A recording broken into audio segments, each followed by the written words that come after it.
¿Qué onda, chavos? ¿Cómo están?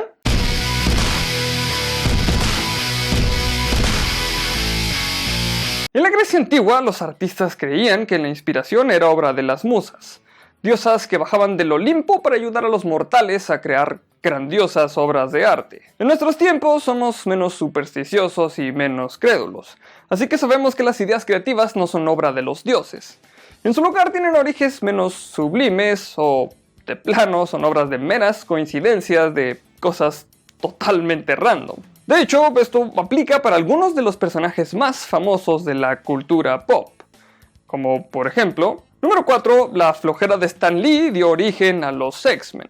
La parte más difícil de inventar un nuevo superhéroe es inventar una historia de su super origen. No puedes tener a un sujeto en pijamas aventando telarañas de sus manos y balanceándose por los edificios de Nueva York sin una buena historia del por qué puede hacer esto. Forzosamente necesita existir una historia tremendamente elaborada y muchas veces tremendamente increíble para explicar por qué el vato es como es. Y le tienes que echar mucho coco para hacerla muy interesante porque tal vez puedas firmar un contrato para que lleven tu historia a la pantalla grande y lo más probable es que hagan como 6 reboots de la historia, así que vamos a estar viendo una y otra vez el origen del sujeto. Más vale que no nos canse. Pues bien, el santo patrono de los cómics, el one above all del multiverso, mi tío Stan Lee, sabía todo esto. Y estaba consciente de todo lo que tenía que desarrollar cuando intentaba crear un nuevo equipo de héroes por allá de los años 60. Pero bueno, ¿cómo te inventas una historia para cada uno de estos hombres X que sea coherente con la manera con la que obtuvieron sus poderes y que al mismo tiempo sea entretenida y te llame la atención? Así que mi tío simplemente dijo, y aquí lo voy a parafrasear, ¿y qué tal que así nacieron? Digo, todo el mundo sabe que hay mutaciones en la vida real.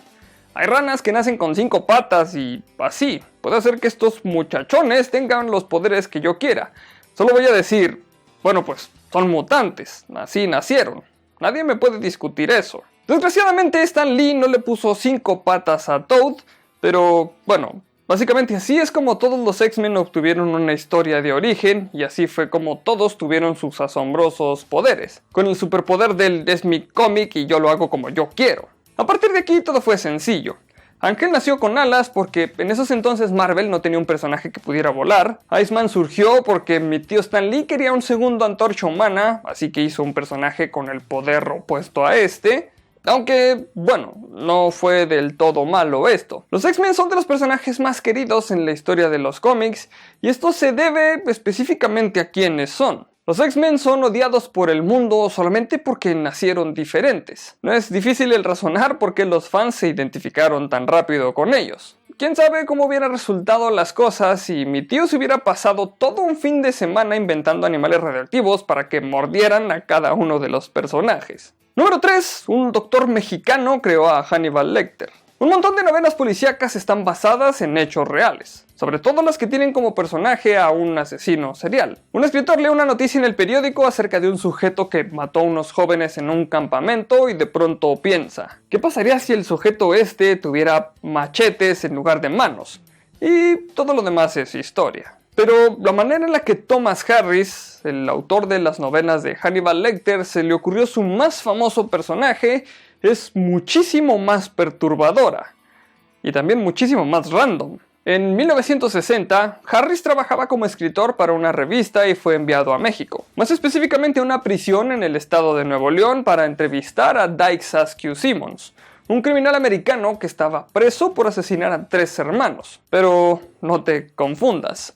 Simmons no le llegaba a los talones al que sería el modelo de inspiración para Hannibal Lecter. Durante la entrevista, Simmons le contó a Harris cómo es que un guardia de la prisión le disparó, porque eso es bien común en las prisiones de México, pero un doctor le salvó la vida. Al querer obtener más detalles para su artículo, Harris pidió ser llevado con el doctor, quien era conocido como el Dr. Salazar. Harris asumió que era el doctor residente de la prisión, pero si has visto algunas de las películas donde sale Hannibal Lecter, tal vez ya te imagines lo que pasó después. En lugar de hablar sobre el tiroteo, Salazar parecía más interesado en manipular a Harris para que psicoanalizara a Simmons. El doctor le preguntaba sobre las desfiguraciones físicas de Simmons, sobre sus víctimas y sobre la naturaleza del tormento, un tema que rara vez sale a colación cuando no estás hablando con un asesino o con una de las tipas locas de Tinder.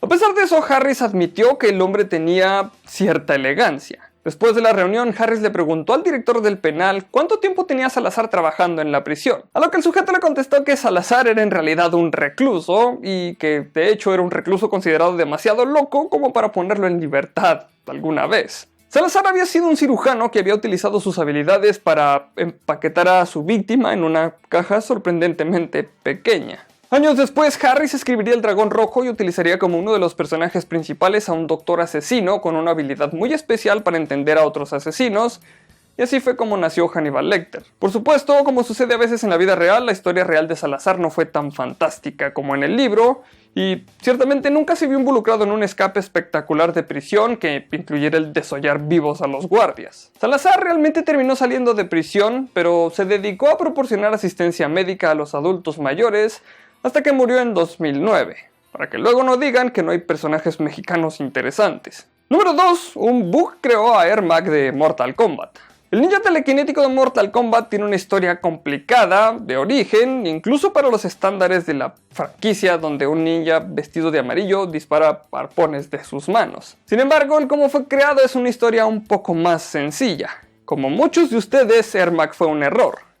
Pero a diferencia de ustedes, Ermac no fue concebido en un motel el 14 de febrero. Cuando Ed Boon estaba programando el juego original de Mortal Kombat, tenía un log para registrar los errores de macros. Error macros. Ermac. Que era como lo llamaba. Los programadores tenemos que inventar amigos imaginarios para no volvernos locos. No nos juzguen. Los desarrolladores todo el tiempo metemos comentarios o cosas que no se supone que deben ver los usuarios, pero Ermac accidentalmente encontró cómo llegar al menú en el juego terminado. Y debido a que la referencia a Ermac aparecía justo al lado de las referencias a Reptile, un personaje secreto que era real, los jugadores simplemente asumieron que Ermac era un personaje aún más secreto. Y así comenzó la búsqueda del tesoro más hilarante, diagonal triste de todos los Mortal Kombat. Fue como cuando creías que podías obtener la Trifuerza en el Zelda Ocarina of Time porque viste unas capturas de pantalla de un sujeto en la revista de Club Nintendo. El detalle es que esto ocurrió en una época en donde si querías desbloquear los secretos de un juego, no tenías la opción de comprarlos por $9.99. Tenías que jugar y tenías que batallar para poder sacarlos. Para desbloquear a Reptile, el único personaje secreto del juego, tenías que ganar con un Double Flawless. No podías cubrirte en toda la pelea y tenías que terminar la batalla con un Fatality. Todo esto tenía que ser en el stage de The Pit y para colmo, todo esto tenía que pasar cuando una silueta pasaba sobre la luna, lo cual solo ocurría como cada 6 encuentros. Piensa en la cantidad de repeticiones de peleas involucradas en descubrir algo así. Ahora piensa hasta qué punto esos mismos jugadores obsesivos estaban dispuestos a encontrar a este otro personaje secreto, el tal Ermac, que por cierto ni siquiera existía. Ed Boon nunca negó los rumores, probablemente porque el sujeto es un psicópata y le divertía el ver cómo los jugadores se volvían locos tratando de desbloquear un personaje secreto que simplemente no existía. Eso sí, Ed Boon tenía muy claro que Ermac tenía que salir en una futura secuela, así que el personaje fue agregado en una siguiente entrega y las habilidades y la historia del personaje estaban inspirados en teorías que los mismos fans habían inventado. Número 1. Una noche particularmente oscura y la dislexia de Charles Dickens crearon a Ebenezer Scrooge. En 1841, Charles Dickens, quien para ese entonces ya era un autor reconocido, iba a dar una plática en Edimburgo y necesitaba matar el tiempo mientras tanto. Así que decidió irse a caminar a un cementerio. Antes de que se inventaran los celulares estaba más hardcore entretenerte en algo. Y si bien esto puede parecer como la inspiración de uno de sus libros menos conocidos, totalmente real y que no me acabo de inventar en este momento, El ataque de los zombies escoceses, el paseo de esa noche de hecho condujo a la creación del avaro favorito de todos, Ebenezer Scrooge. Mientras Dickens caminaba por el cementerio y atravesaba la densa niebla escocesa, pudo ver una lápida de un tipo que se llamaba Ebenezer Lennox Scrooge. La lápida lo identificaba como un millman, o un hombre al que le encantaba la comida. Pero gracias a una combinación de la niebla y la dislexia de Dickens, este leyó la descripción como Min Man, o un nombre bastante gacho. Y ya para que te pongan que eres un desgraciado en la lápida es porque debiste de ser el desgraciado más desgraciado de todos. Dickens quedó sorprendido por lo que vio en aquella lápida, hasta el punto en el que creía que esto arruinaría el alma de Scrooge al tener que llevar un peso tan terrible por toda la eternidad. 2 años más tarde publicó una novela sobre un hombre cuyo legado de mezquindad lo perseguiría más allá de la tumba.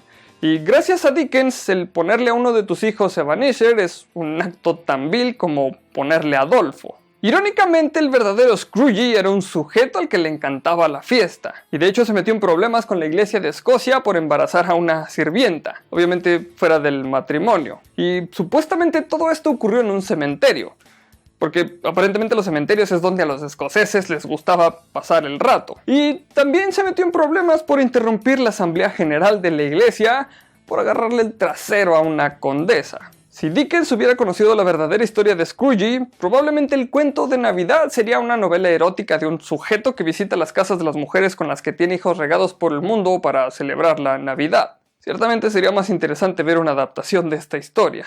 Muchas gracias por ver este capítulo. Si el video te gustó y quieres ayudarme a seguir haciendo videos y a mejorar el contenido, o si simplemente me quieres invitar a una cerveza por el buen trabajo, en la descripción del video te voy a dejar el link a mi Patreon. O simplemente puedes compartir el video con tus amigos y si no estás suscrito al canal, este es el mejor momento para hacerlo. Los saludos de hoy son para Salvador Reyes, para Helio Rodríguez, para Sebastián Aguilar, para Emanuel Dávila y por último un saludo para Rubén Antonio Sánchez Estrada. Ya sabes que si quieres que te salude solamente tienes que dejar un comentario. Por aquí abajo te voy a estar dejando mis redes sociales para que me sigas y podamos estar más en contacto y recuerda que hay videos nuevos todos los martes, miércoles y viernes. Recuerda también darle clic a la campanita para que te lleguen todas las notificaciones de los videos. Solamente me queda recordarles que mi nombre es Arnoldo Montaño y como siempre, nos veremos en el futuro.